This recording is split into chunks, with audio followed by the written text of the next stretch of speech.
Assalamualaikum warahmatullahi wabarakatuh. Kami dari kelompok 5 akan menjelaskan hasil analisis kami terkait IVE, EVE, and TOS dari PT Mayora. Izinkan kami memperkenalkan diri, saya Intan Maharani dengan NIM 17056240055. Dan saya Zawar Malia Putri dengan NIM 17056244124. Dan saya Muhammad Fauzan Takia dengan nomor NIM 17056244126. Saya Nabila Aris dengan NIM 17056244153. Dan saya Jakat Roma dengan NIM 17056244053.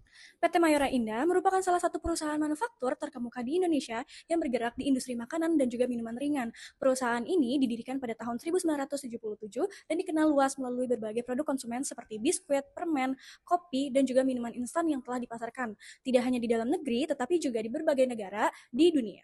Berdasarkan hasil analisis matriks EVE pada PT Mayora Indah Tbk, dapat dilihat bahwa perusahaan menghadapi berbagai peluang dan ancaman dari lingkungan eksternal. Dari sisi peluang, faktor seperti pertumbuhan pasar, meningkatnya tren konsumen, produk, makanan, dan minuman, serta perkembangan e-commerce memberikan kesempatan besar bagi perusahaan untuk memperluas pasar dan meningkatkan penjualan. Nah, hal ini menunjukkan bahwa kondisi eksternal masih cukup mendukung pertumbuhan perusahaan, namun di sisi lain terdapat beberapa ancaman yang perlu diperhatikan, seperti pesaing global yang semakin ketat, terus juga fluktuasi nilai tukar mata uang, serta perubahan selera konsumen, serta adanya regulasi pemerintah di bidang pangan. Faktor-faktor ini dapat mempengaruhi kinerja perusahaan jika tidak diantisipasi dengan baik. Secara keseluruhan, berdasarkan nilai matriks EVE yang diperoleh PT Mayora Indah Tbk ini dinilai cukup mampu merespon peluang dan ancaman yang ada. Terus juga perusahaan ini sudah berada pada posisi yang cukup baik dalam memanfaatkan peluang, namun tetap perlu meningkatkan strategi untuk menghadapi berbagai ancaman dari lingkungan eksternal. Hasil total skor IVE PT Mayora Indah adalah sebesar 2,75, menunjukkan kondisi internal perusahaan relatif kuat, didukung oleh peningkatan penjualan dari 31,49 triliun menjadi 36,7 triliun, serta peningkatan kas yang memperkuat likuiditas perusahaan. Kekuatan utamanya terletak pada pertumbuhan penjualan yang didukung oleh peningkatan permintaan pasar dan ekspansi penjualan. Namun, perusahaan masih ada beberapa kelemahan, seperti penurunan laba bersih sebesar 5,1%, peningkatan beban bunga sebesar 39,5%, serta meningkatnya utang obligasi yang berdampak pada tingginya leverage perusahaan. Nah, selain itu, tingginya piutang usaha yang mencapai 27,58% dari total aset menunjukkan potensi risiko kredit dan efisiensi dalam pengelolaan penagihan. Overall, meskipun PT Mayora memiliki kondisi internal yang relatif kuat, perusahaan tetap perlu meningkatkan efisiensi operasional serta mengendalikan struktur pembiayaan, khususnya dalam mengelola beban bunga agar profitabilitas dapat kembali meningkat di masa mendatang. Nah, di penjelasan TOS ini pertama adalah yang pertama, di bagian sini adalah persaingan global, di mana bersaing dengan perusahaan raksasa yang memiliki modal dan teknologi besar.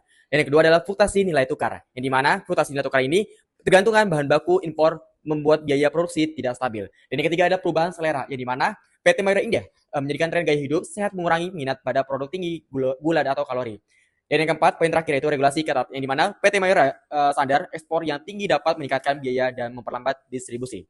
Dan yang kedua ada opportunity. Dalam opportunity ini, yang pertama adalah ekspor pasar, di mana pertumbuhan populasi dan ekonomi di negara berkembang membuka pasar baru. Dan poin kedua adalah tren produk, yang di mana PT Mayora meningkatnya permintaan kopi instan dan snack yang sesuai dengan portofolio Mayora. Dan yang ketiga adalah digitalisasi.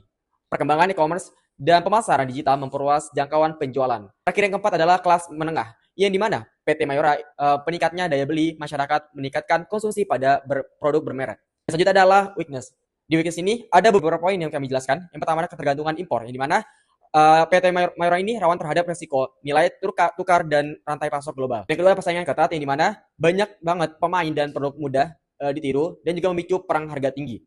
Dan yang ketiga margin tertinggi, yang di mana harga bahan baku tidak stabil, mengerus keuntungan jika harga juga jual sulit dinaikkan. Yang keempat adalah inovasi lambat, yang di mana PT Mayora kecepatan pengembangan produk khususnya kategori sehat masih tertinggal dibanding kompetitor asing. Kita membahas terkait dengan asterixnya, yaitu yang pertama adalah brand kuat, di mana PT Mayora banyak sekali merek-merek seperti Kopiko dan Roma memiliki brand awareness dan loyalitas yang sangat tinggi.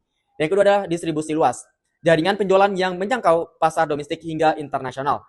Dan yang ketiga adalah produk beragam, di mana PT Mayora diversifikasi kategori produk, minimalkan risiko dan membuka peluang cross selling.